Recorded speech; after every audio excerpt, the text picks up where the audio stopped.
gentlemen, boys and girls, welcome back to the World Class Waffle podcast. This week we come to you for episode 15 of the podcast, hosted by your three. Wait, hang on. No, not three this week. Unfortunately, we have no John this week due to a illness, which isn't coronavirus, believe it or not. We wish John all the best and hope he takes care, but realistically, he's not actually going to listen to this back, so.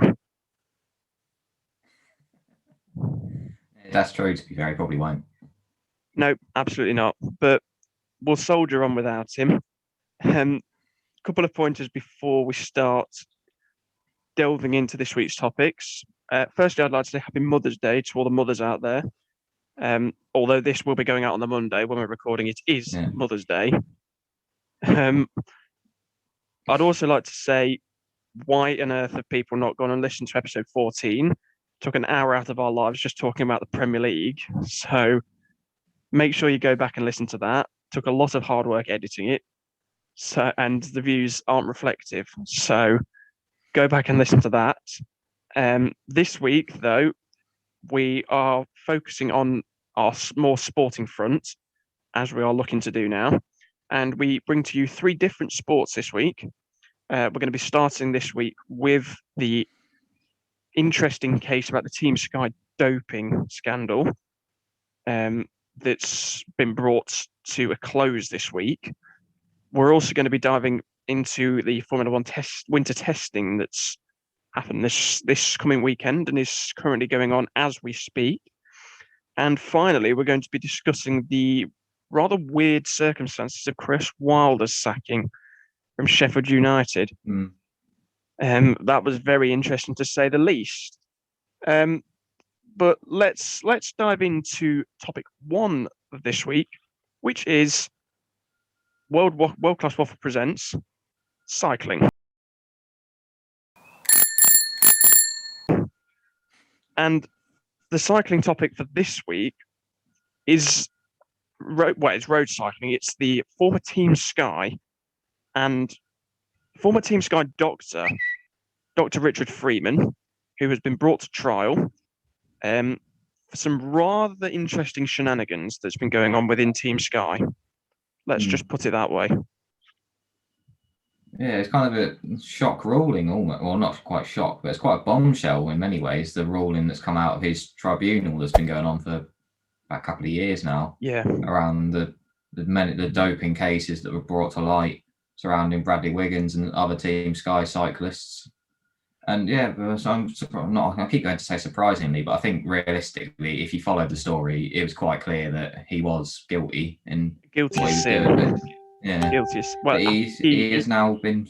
The tribunal has now found that he ordered a banned substance, and believing or knowing was their quote that it will be given to a rider, but they didn't name which rider, but the highest and the likely assumption is that it was Bradley Wiggins. Yeah. Context behind this. So Richard Freeman was the Team Sky doctor, the former Team Sky, now Team Ineos. Yeah. He ordered banned testosterone, as Rob said, to dope, quote, an unnamed rider. Freeman had tried to cover up the order for many years. But the real question remains, was the unnamed rider Bradley Wiggins? And realistically, you could probably argue it was, because 2011 was when this came to light. This was the time that he ordered the banned substances, and rather coincidentally, this was when Bradley Wiggins won the Tour de France. I believe. I believe he won it in 2011. Now, don't quote me on that, but that just seems a bit. It might have been 2012, but it's one or the other. It just seems very sketchy to me. Yeah, obviously the whole situation just seems a bit sketchy, really. So Bradley Wiggins reportedly seen on his record that he was taking certain drugs, which the Team Sky and he claimed were to treat his asthma, which he has never referred to in any interview or anything he's done publicly over the course of his career. Like, he's written a couple of books, never mentioned having asthma, not even as a child, but apparently he has quite severe asthma that forces him to take this drug before every race, which absolutely something fishy is going on there. Yeah, Bradley Wiggins claims to have, well, he claims to use this drug as a TUE for therapeutic Yeah. usage. And from what sources have been telling everyone in the news, in the British press, Bradley Wiggins hasn't got that severe asthma, and it's not Mm. serious enough for him to require banned substances. But then it poses the question again: why is he even doing? Why is he competing in cycling if he has to take banned substances to win? It's the same with any sport. If you're Mm. not physically Yeah. capable of using your human body to win and your anatomy, then why are you competing in that sport? Because clearly you're competing in the wrong sport. Mm. I mean, cycling's seen, well, ever since going all the way back to Lance Armstrong, cycling has been one of the sports that has publicly had the most cases surrounding doping and appears to have a bit of a problem, although you could argue that many other sports have similar levels, but just they aren't caught, or the athletes are more clever and working their way around it. But Yeah, so the cycling, so it's been going back, and I think it's become a bit of a culture in cycling because you almost, I think the attitude seems to be amongst people like high up in places like Team Sky is that, well, our opponents are doping, so we're going to have to get our athletes doping so they don't, so we can actually compete with them. I mean And that's a bit of the problem that has been caused here. the sad thing is that um, cycling is one of our most funded sports in the UK, Yeah. and we're funding a sport full of cheaters. Mm. That doesn't make sense. It's it's not just Bradley Wiggins that's been accused of drug taking. Chris Froome has been accused. The whole Team Sky has been accused. It's Yeah. just it's the sport that you most associate drug taking with. Obviously, Yeah. Russia's had their cases with intervention of WADA, as seen in the Netflix documentary Icarus. I'd strongly advise going to watch that. It is a very interesting documentary into how corrupt Russia is. Um, during Soviet times, Russia were corrupt, still corrupt now, in my opinion. But we're not going all political here. Um, but it's I think interesting. Putin's watching this, to be honest. Yeah. Um, in the case of Dr. Richard Freeman, he's claimed that I'm not sure the whole context behind it, but I believe he's saying that the Team Sky boss, Sir Dave Brailsford, had nothing to do with it, and Yeah. it was his doing. And he'd been doing it for a number of years with different athletes, but Mm.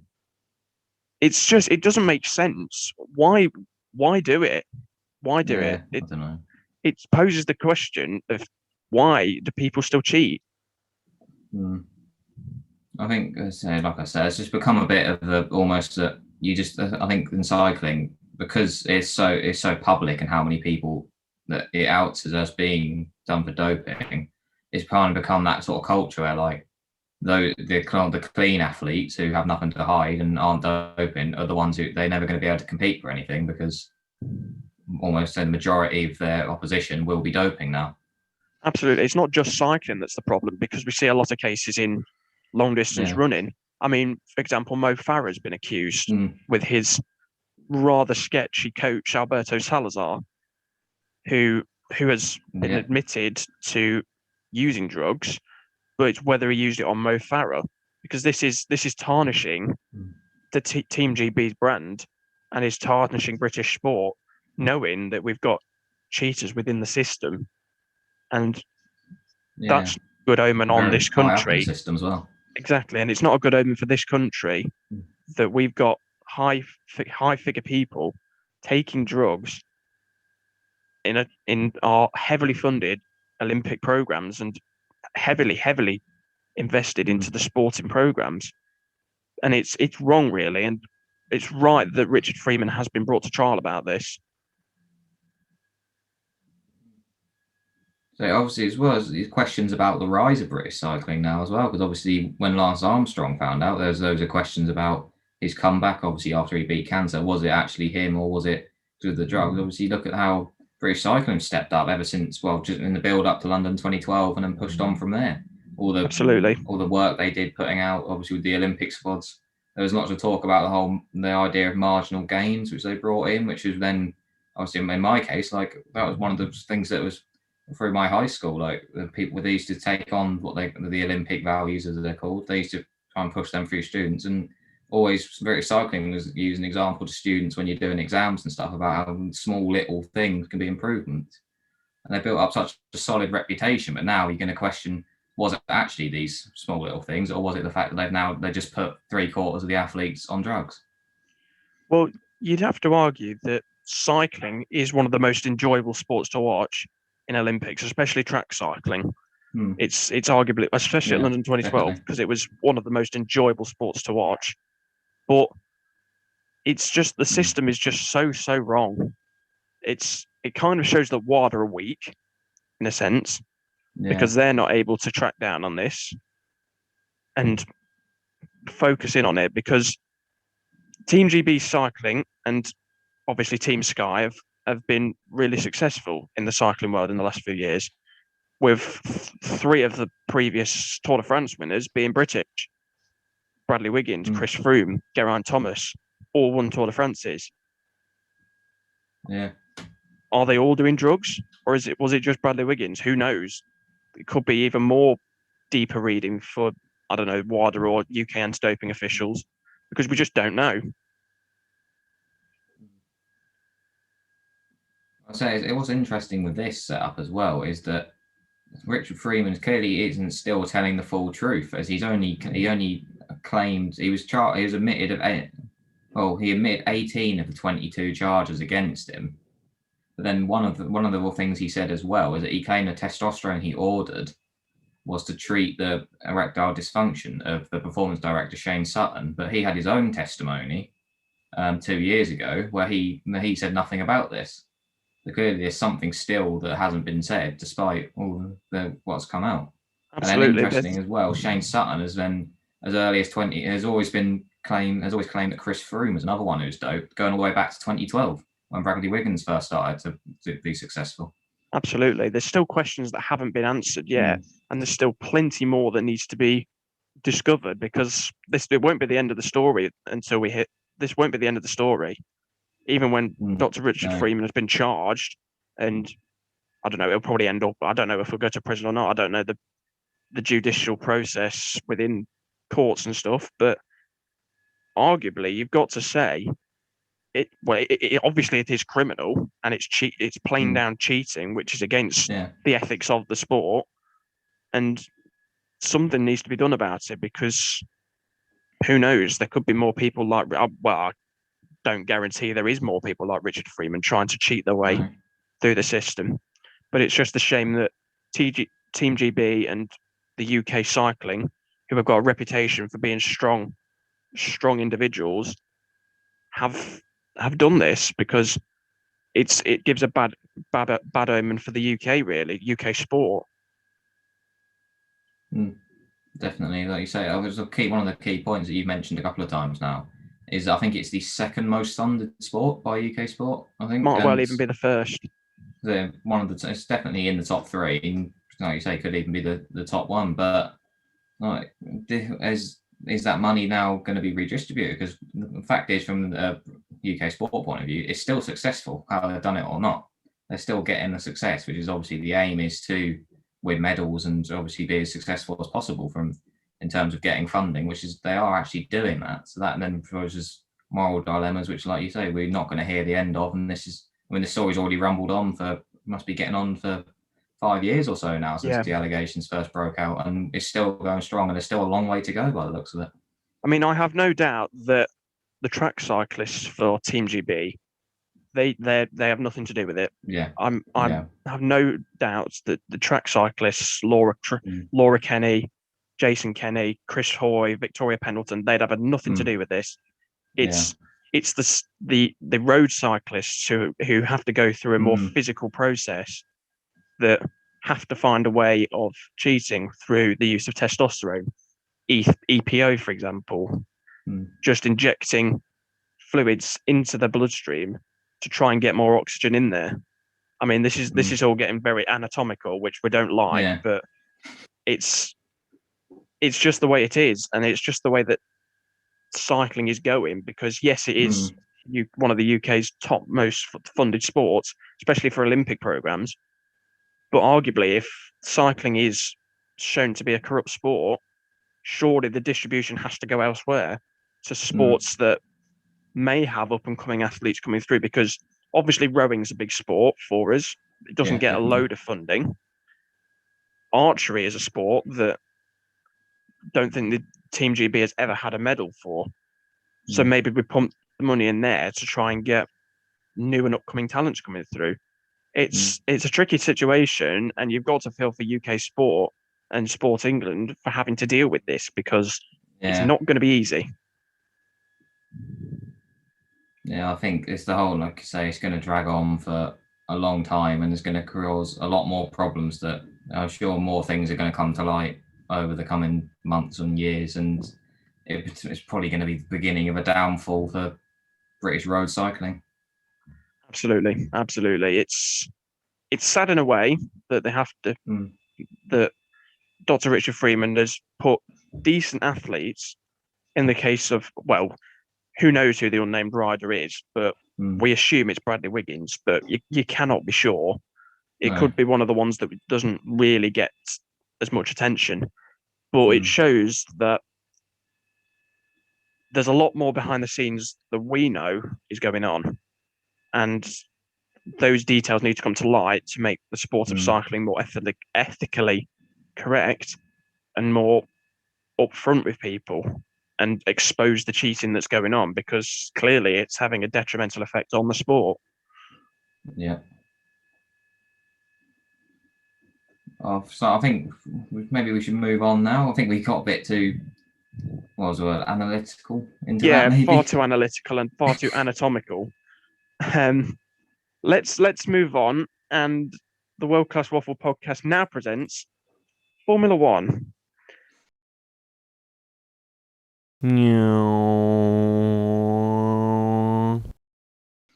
And Formula One is now back. Winter testing has begun in Bahrain. It's a lot shorter than normal, because they normally get about 8 days of testing normally when they go to Barcelona. But because of COVID, it's been reduced, and they've gone to Bahrain because that's where the first race of the season is. And there's a lot of key points that we can take from F1 testing this year, but it's different, because F1 testing, everyone assumes the fastest car on testing will be the fastest car in the race. That isn't true. Testing is mostly about reliability and making sure the car works and nailing down best setups for each team. Now, we've seen Mercedes having considerable trouble, especially on day one, with a gearbox change for Bottas, which took him out of the first session completely. And we saw Lewis Hamilton having a few shaky moments with the rear end of the car. Same with Bottas. Yeah. But then again, it's testing, so they can, and Mercedes have got the power to change that. But exactly. Mercedes do still look quick, and will no doubt still be the fastest car on the grid. But Red Bull are closing that gap for sure. I'm just reading my notes, which I cannot read at all because my handwriting is absolutely atrocious. I've managed to decode what I wrote, and it's just teething problems for Mercedes at the moment. They've got the package there. I mean, the livery. If we're talking F1 liveries, would be another day, and I think John would love to be involved with this. Yeah. Being a resident F1 fan, and a Lando Norris fangirl. You can say that because he's not going to listen. But no, let's move on to Red Bull now. And Red Bull do look strong. They look really strong. Yeah. And essentially, I think they will close the gap to Mercedes. I mean, they've got a really strong driver lineup this year with obviously Mad Max and Sergio Perez. And they looked good in the car. They look strong. They look to have a stable car. And hopefully, with me being a Red Bull fan, I think they can close that gap. And it'd be nice to see Red Bull come back and really, really challenge for the title this year. And another team that's really coming back and making a real stand in the sport again is McLaren. I mean, it's a good job we haven't actually got John on here because he'd probably bang on for an hour about how Lando Norris is the best driver to ever grace Formula One.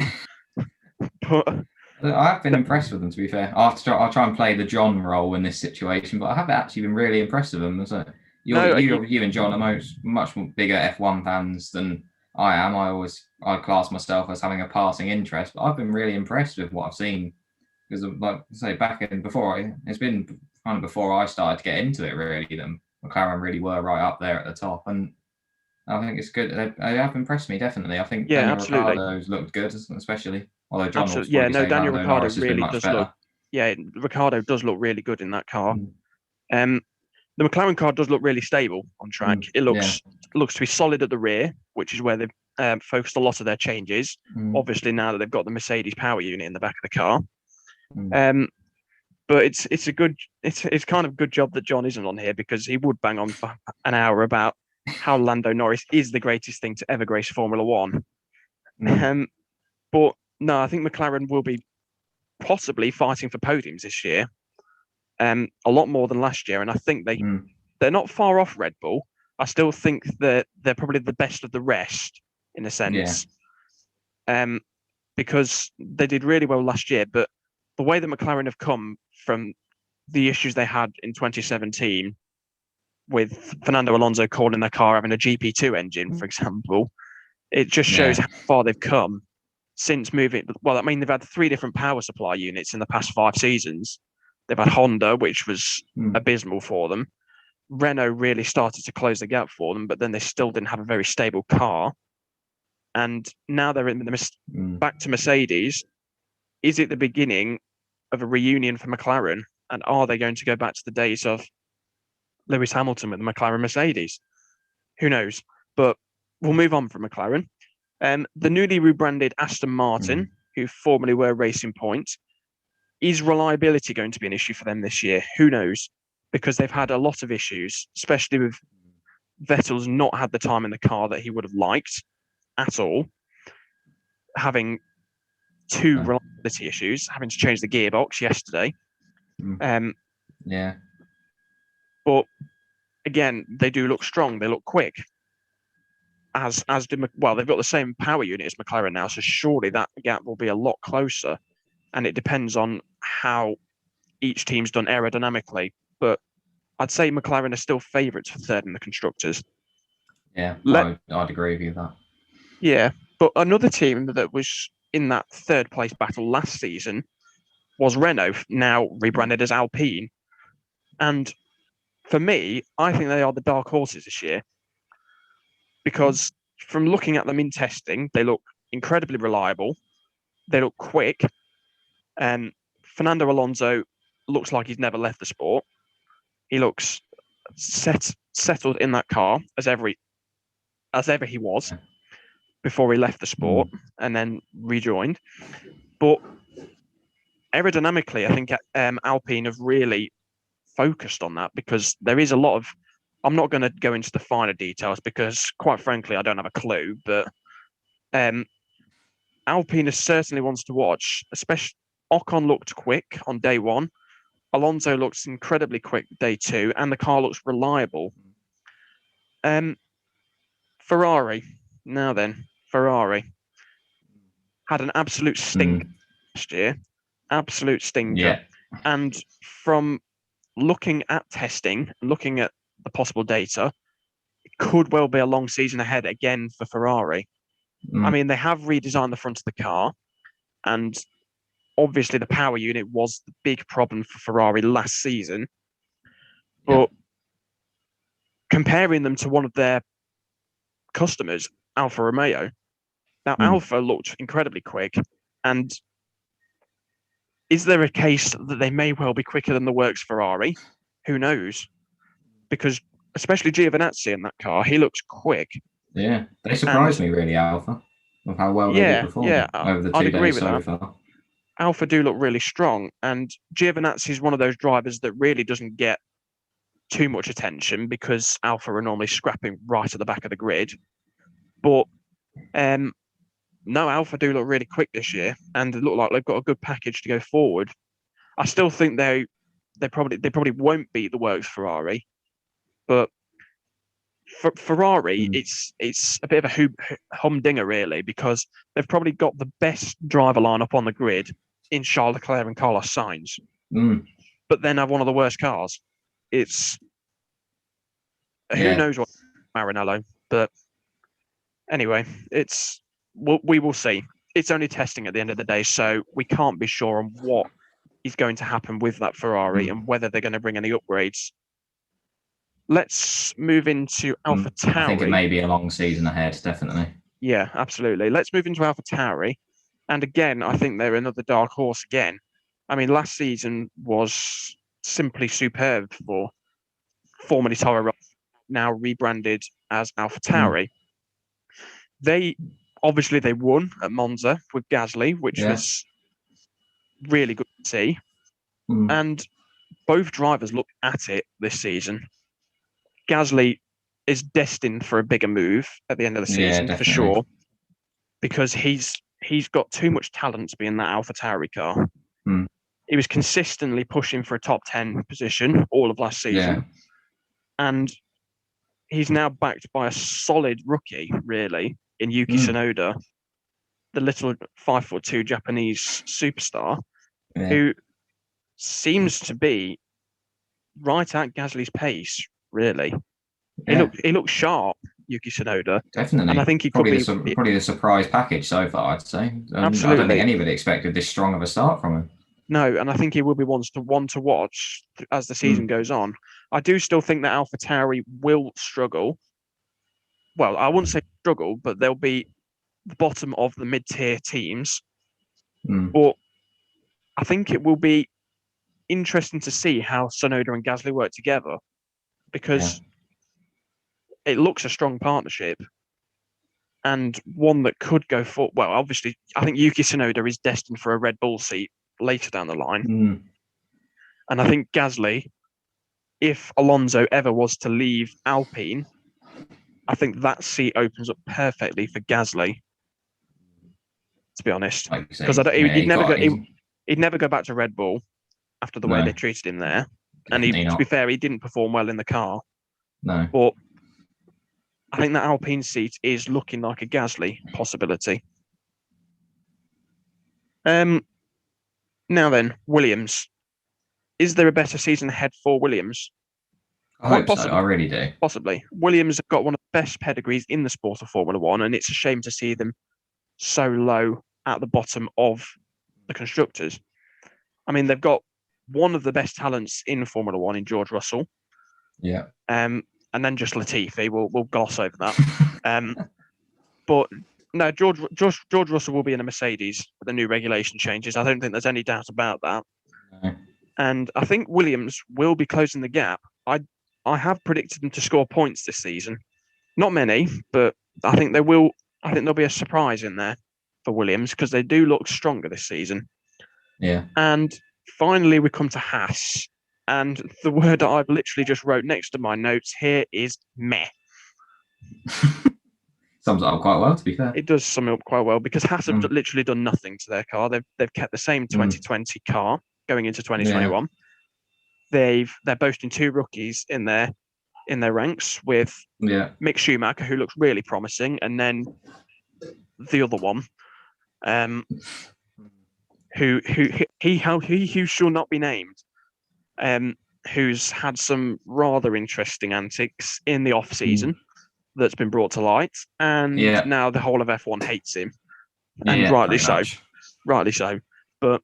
We don't want to gloss over that, but I think Haas will be bottom of the constructor this year because they just don't look solid at all. No, I think I can see Schumacher's year this year being similar to what George Russell had to go with last year. But he's just let down, and he could be performing much higher, but he's just not been given the opportunities with the car he's got. Yeah, I think Mick Schumacher is destined for a Ferrari seat later down the line because he has tested for the Works team back in the 2019 season. When he was driving in F3. But I think Mick Schumacher will be one to look out for this season. I mean, I'm just going to share I made these predictions before testing even started, and I've got 12 in total. It's not just testing related, it's for the whole season. I've got Hamilton to win his 8th title, because I think if he does that, he'll then leave and the seat opens up for Yeah. George Russell. I've got Perez to win the quali battle versus Verstappen. I mean, that's a bold one because both of them are quick, and I think both of them will push each other to become better drivers. Yeah. Mercedes to win the Constructors' Championship, but will be a lot closer with Red Bull. I mean, I think testing has really backed that point up. I've got Daniel Ricciardo to score far, 3+ podiums. Not Lando Norris, Daniel Ricciardo. No. I've got Williams to beat Haas and Alfa Romeo. Turn it off if he was listening. Yeah. Williams, Haas and Alfa. Yeah. Schumacher to fully out-qualify Mazepin in the full 23 races. I'll give you that one, definitely. Ferrari to score a Monza. That's a bold prediction, but it's one that's very bold because on a quick track like Monza, with Ferraris like a power, it's just a no. Alonso podium for Alpine. It's a bold shout, but one that's definitely possible, judging by Alpine's strong testing. Yeah. Kimi to retire at the end of the season. Yeah, I can see that one, definitely. Possibility. Number 10, I've got the Hulk to return for 2022. I mean, he's too good of a driver not to be in Formula One. Yeah. And I reckon a Williams seat could open for Hulkenberg if Russell goes, if Williams sort themselves out and have a good car for the 2022 regulation changes, I could see Hulkenberg going to Williams. It's a bold shout, but who knows? We'll see. I'm not going to read my number 11 pick, plainly because I've put swearing in it, but it's Jeddah, the Saudi Arabian Grand Prix in Jeddah, just to be a terrible race. Why I actually phrased it up, I can't say on here because I can't be asked to edit a newt into it. And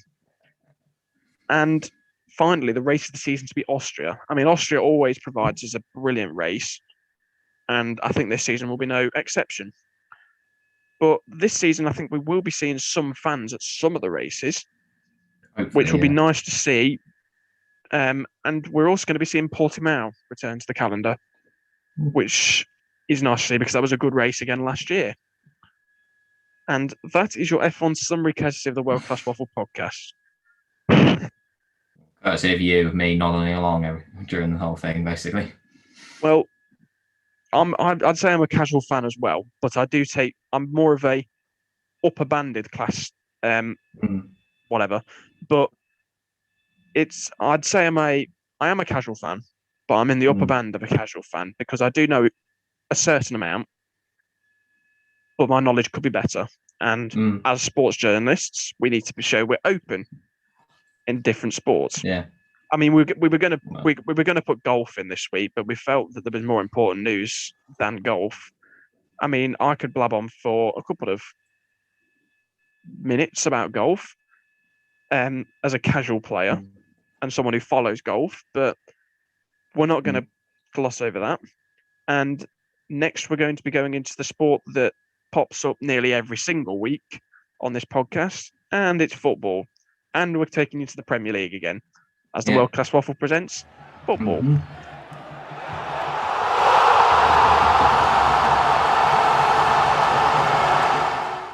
Now, the football story that is in question is the interesting events that are going on at Sheffield United in the recent weeks. Well, not recent weeks, recent days.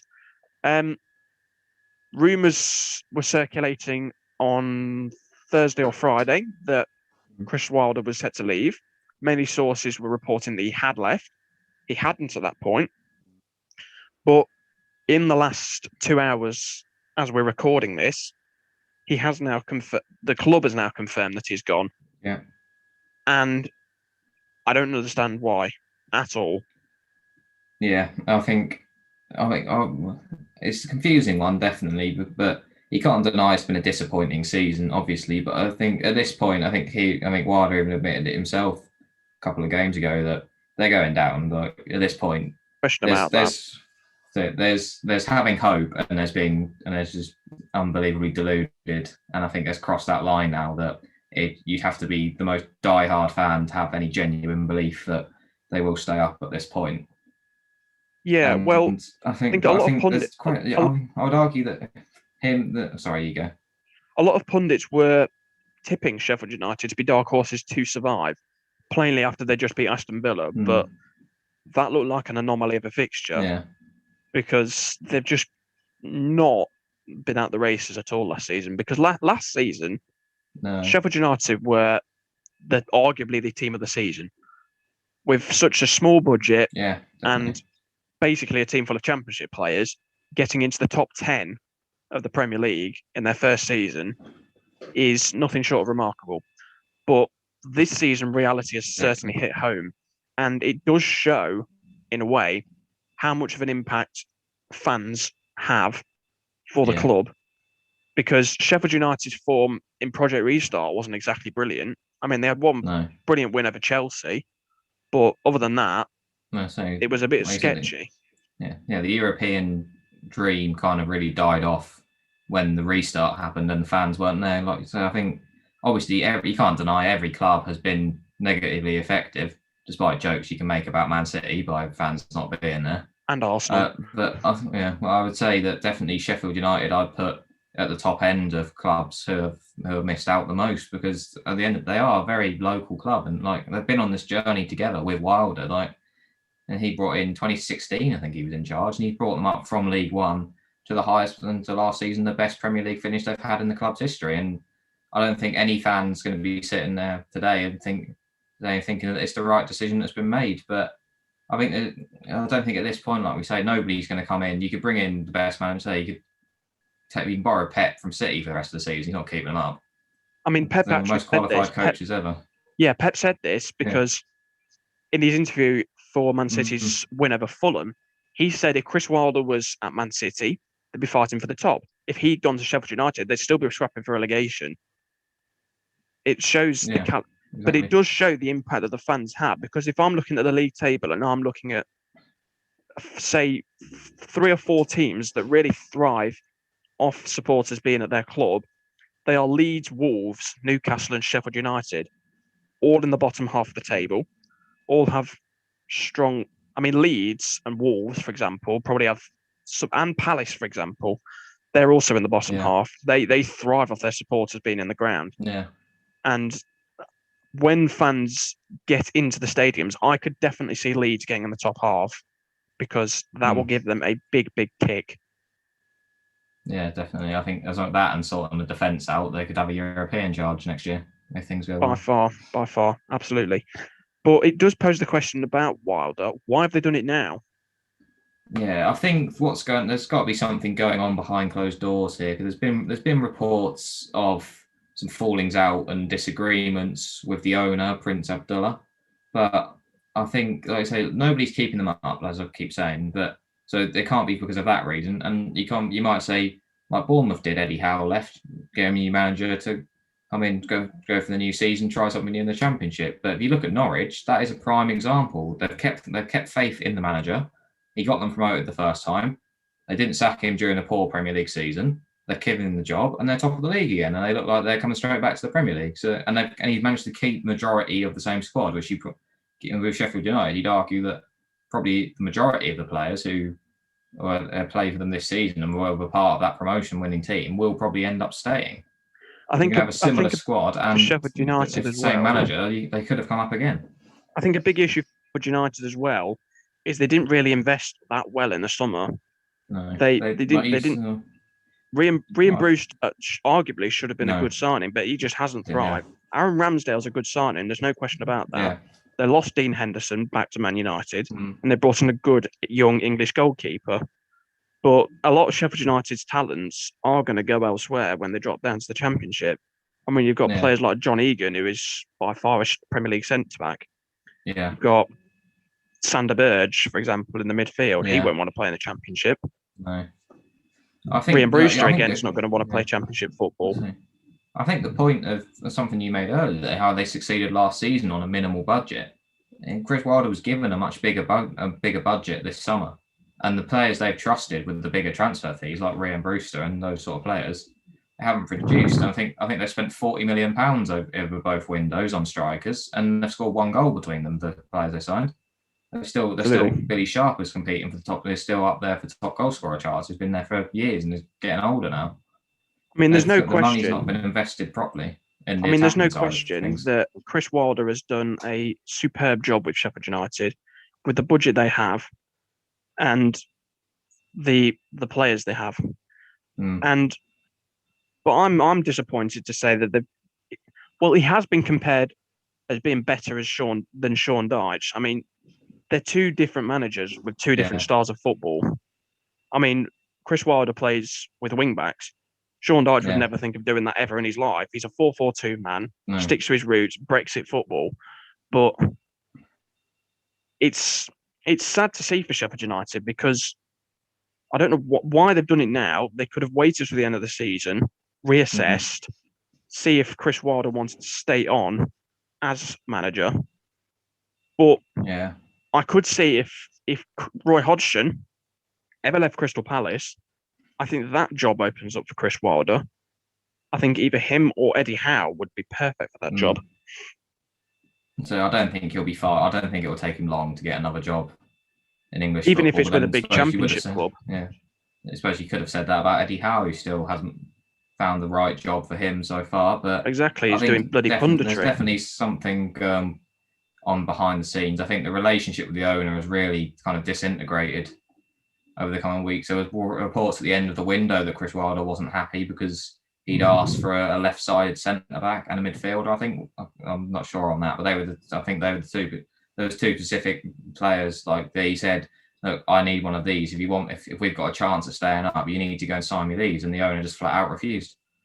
And then from there, I think that was reports. Then there seems to be over the course of the season, there's been a few different rumours. There's been another disagreement between Wilder and the owner, and I think it's just got to the point where they've had enough of each other and they've decided that it's best if it goes the other way. I mean, I think I've seen a similar thing like that as I live in Ipswich, and the situation there is that Paul Lambert was under pressure for a long time, and then he actually got sacked off the back of two huge wins because him and the owner had finally had enough of each other. They'd had too many fallouts, and it cost him his job despite two massive results against playoff opposition. So I say Sheffield United, I think we're looking at a similar case. It's just the case the owner and the manager can't work with each other anymore because they really don't get on anymore. And if the Absolutely. relationship is fractured that badly, it can't happen. And I think that's the case of what's happened here. You I can't think there is deny a the lot of achievement, and I cases. don't think Sheffield United fans will be happy. There is a lot of cases in football with the owner not being particularly useful for their manager. I mean, in the case of, I want to say Burnley, for example, but I know for a fact that our manager and Yeah. chairman did have a good relationship before he sold the club. Mm. But it was just a case of lack of budget, which has been the case for Burnley for the past 5 seasons within the Premier League. And we still continue to defy the odds. I mean, when this financial backing from the new ownership comes in for Burnley, we could thrive, no doubt about that. Because if Dyche can get the players he wants, and arguably the players we need, because let's face it, we need wingers because we've been playing centre mids at right mid for a majority of this season. And arguably, we need a goal scorer because, yes, Chris Wood, Barnes, Vidra have chipped in with the odd goal here and there, but there's not a proven goal scorer in there. I mean, yesterday's performance against Everton, the partnership with Wood and Vidra works absolutely perfectly, but Dyche sticks to his roots of Barnes and Wood whenever they're fit. And for me, Premier League clubs have worked out that partnership and it doesn't work anymore. Whereas Wood and Vidra work off each other. Wood can hold the ball up, Vidra's got the pace. It works perfectly. But we're getting off track here from Sheffield United. To summarise it really, Chris Wilder's sacking is a bit bizarre, really. The timing of it, the nature of it. I mean, there's no question Sheffield United are down. It's just not had mathematical confirmation yet. I mean, I think if results go against them, they could be down within 4 games if Brighton start picking up points. But Chris Wilder's a Sheffield United fan through and through. He loves the club. And I just don't understand. It's the problem with foreign ownership of clubs. They just want to have their own agenda at the club. Yeah. obviously what we haven't mentioned as well, just to round up, is that Paul Heckingbottom has come in as the interim, and he won't technically be in charge for the game against Leicester. That is, today as we're recording this, or it already happened by the time this goes out. But he's the man with the temporary chance, which realistically he'll probably keep the job till the end of the season, and then they'll look at getting somebody in Well, I for know next for a season fact. in the Championship. I know for a fact they've drafted in the Bournemouth manager, Jason Tyndall, as part of their coaching staff. I mean, he would be a good shout for the manager role. Him and Eddie Howe. Yeah. Even when they were at Burnley for the only season, they worked brilliantly together. Those two. Yeah. Well, I don't know. It's a strange one really with Wilder and Sheffield United because he loves the club, and I think the ownership is the real problem, which again poses. It's foreign ownership. That's the problem. Yeah, I'd say ultimately it's one of these situations really that's becoming increasingly common, unfortunately, in football, and that the owners come in and doesn't really care too much for the history of the club and what's going on. They want results. They want the most money as they can get, and unfortunately, so it's a lifelong fan of the club who's taken them from 11th in League One to the best Premier League finish they've had, and he's been let go because he's fallen out with an owner who doesn't share the love for the club. And unfortunately, that's the way football's gone at the moment. Owners are more interested on how much money they can make out of the club. Is it a good investment for them, as if it's a business, rather than how far can I take this club? And that's just the way it's going, unfortunately. And Wilder's become the latest victim of that style of ownership, clashing with a passionate manager. Yeah, and it's a shame really because Chris Wilder was a very good manager. Yeah. But I think we have to come to an end eventually, and I think this does provide the good point to wrap things up. So, in the comments on YouTube, we'd like you to say "rip to John." Well, get well soon to John. We hope. Well, hopefully, I'll be back on next week's podcast, where we'll be diving into more sporting news from the past week. I mean, I don't know. I've not really looked at what sporting competitions are happening this week and obviously it's international week coming up and the FA Cup soon, so we may dive into that, but who knows? We'll plan it Sunday morning, probably just 10 minutes before we come on to air. Like we usually do. Yeah, like normal. I don't usually do anything, to be fair. It's a good thing I actually did some practice. I actually did some research beforehand this week because I haven't got John to fall back on if I don't know what I'm on about. I mean, we were going to discuss the Harry and Meghan incident, but yeah, that's my reaction. Just meh. Yeah, we'll stick to sport. That's what we're doing as a course. It's what we're better at. That's what we do best, and it's what helps us to get better content. But that rounds up episode 15 of the World Class Waffle podcast. Make sure you like, share, and subscribe on YouTube, and follow us on Spotify, and make sure to stream it on there. But for the meantime, it's goodbye from me and goodbye from Rob. Bye.